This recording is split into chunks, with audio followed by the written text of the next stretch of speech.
ഞാൻ മാത്രമല്ലേ ഈ വീട്ടിൽ താമസിക്കണ, ഇവന്മാർ ഈ വീട്ടിലുള്ളതല്ലേ, ഇവന്മാർക്ക് ജോലിക്ക് പോയല്ലേ? നമ്മൾ സ്റ്റുഡൻസ് അല്ലേ അച്ഛാ? പഠിക്കുന്ന കുട്ടികളോടാണോ ജോലിക്ക് പോകാൻ പറയുന്നത്? പഠിക്കുന്ന കുട്ടികൾ ജോലിക്ക് പോകാൻ ഞാൻ പറഞ്ഞില്ല, പഠിക്കാൻ വിട്ടിട്ടും പഠിക്കാത്ത പിള്ളേർ ജോലിക്ക് പോകാനാണ് ഞാൻ പറഞ്ഞ.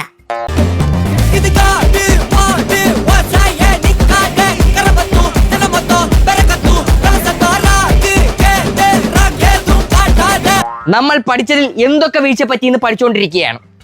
എന്നിട്ട് എത്ര വീഴ്ച പറ്റി? മൊത്തം വീഴ്ച തന്നെയായിരുന്നു ഡാഡി.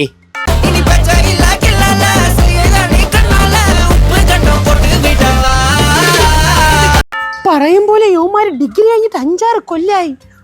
നിനക്കൊന്നും ഭാവി വേണ്ടേടാ? ഭാവി വേണ്ടെങ്കിലും ഭാര്യ വേണമെന്നുണ്ട്. നല്ല ചക്ക, നമ്മളെ പോലെ തന്നെ, മണവും ഇല്ല ഗുണവും ഇല്ല. Tali tali